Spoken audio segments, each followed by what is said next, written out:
হরে Krishna. 2026 9ই August রবিবার শ্রাবণ মাসে কৃষ্ণপক্ষের একাদশী কামিকা একাদশীর ব্রত পালন করতে হবে। তো এই বছরে কামিকা একাদশীর ব্রত কিন্তু বেশিরভাগ স্থানেই 9ই আগস্ট রবিবার পালন করতে হবে। তো একাদশীর ব্রত হলো সকল ব্রতের মধ্যে শ্রেষ্ঠ ব্রত এবং পবিত্র ব্রত। তো তাই সকলেই এই কামিকা একাদশীর ব্রত পালন করবেন। তো একাদশী ব্রত পালনের ফলে ভগবানকে সন্তুষ্ট করা যায় এবং এই একাদশীর ব্রত পালনের ফলে কিন্তু অনেক পুণ্য লাভ হয়। তবুও ভক্তেরা কিন্তু এই পুণ্যের আশায় এই একাদশীর ব্রত পালন করে না। ভক্তেরা কেবলমাত্র ভগবানকে সন্তুষ্ট করার জন্য এই একাদশীর ব্রত পালন করেন। তাই সকলেই প্রত্যেকটি একাদশীর ব্রত পালন করবেন। একাদশী কখনোই বড় বা ছোট হয় না, তাই আমাদের প্রত্যেকটি একাদশীর ব্রতই পালন করতে হবে। তো তাই সকলেই প্রত্যেকটি একাদশীর ব্রত পালন করবেন এবং অন্যকে পালন করার জন্য উৎসাহিত করবেন, অন্যের কাছে প্রচার করবেন একাদশীর মাহাত্ম্য সম্পর্কে। এই একাদশীর আগের দিন এবং পরের দিন নিরামিষ আহার গ্রহণ করতে হয় এবং একাদশীর দিন ফলমূল গ্রহণ করে এই একাদশীর ব্রত পালন করবেন। চাইলে সবজিও রান্না করে পেতে পারেন, তবে সবজি রান্নার ক্ষেত্রে সূর্যমুখী তেল এবং সন্দক লবণ দিয়ে সবজি রান্না করতে হবে।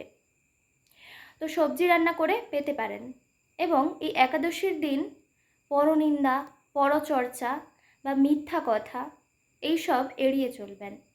একাদশীর দিন কেবলমাত্র ভগবানের স্মরণ করবেন, ভগবানের নাম জপ বেশি করে করবেন।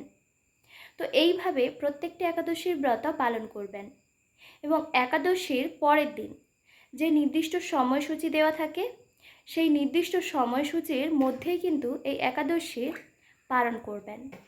কামিকা একাদশীর মাহাত্ম্য।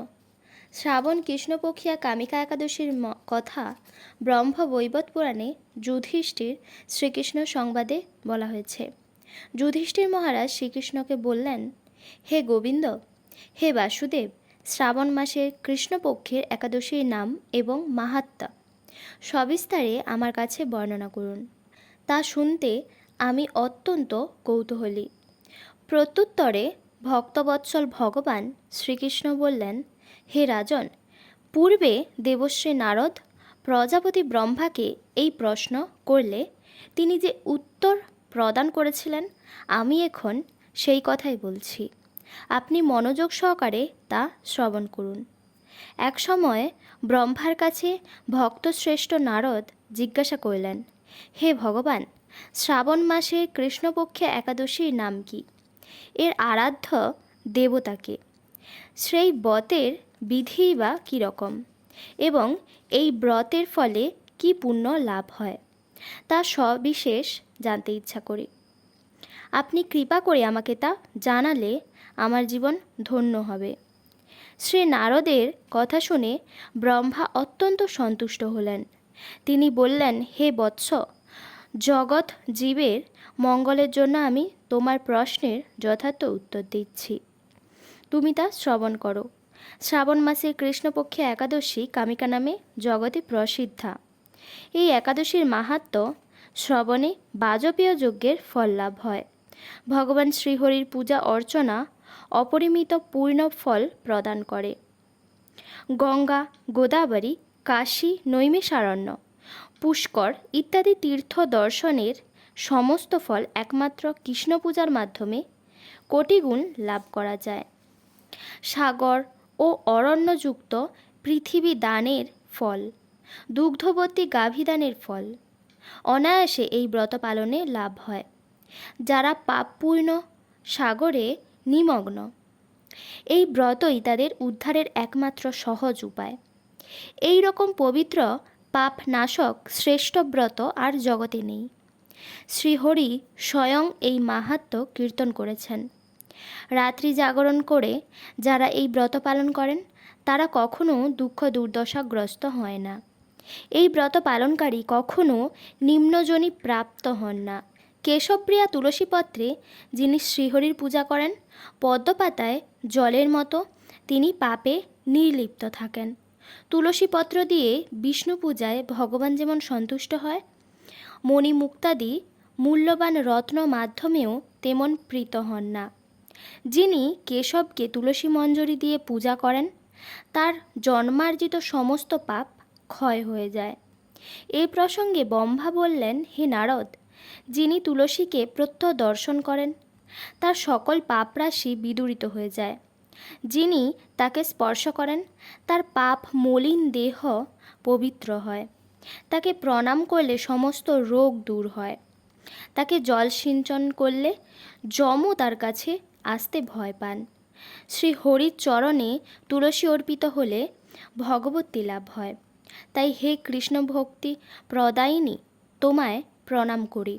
যে ব্যক্তি হরিবাসরে ভগবানের সামনে দীপদান করেন, চিত্রগুপ্ত তার পুণ্যের সংখ্যা হিসাব করতে পারে না। তার পিতৃপুরুষেরাও পরম তৃপ্তি লাভ করেন। শ্রীকৃষ্ণ বললেন, হে রাজন, আমি আপনার কাছে সর্বপাপ হারিণী কামিকা একাদশীর মাহাত্ম্য বর্ণনা করলাম। অতএব যিনি ব্রহ্মহত্যা, ভ্রূণ হত্যা, পাপ বিনাশিনী, মহাপুণ্য ফলদায়ী এই ব্রত পালন করবেন ও এই মাহাত্ম্য শ্রদ্ধা সহকারে পাঠ অথবা শ্রবণ করবেন, তিনি সমস্ত পাপ থেকে মুক্ত হয়ে বিষ্ণুলোকে গমন করবেন। পরের দিন পায়নের সময়সূচি।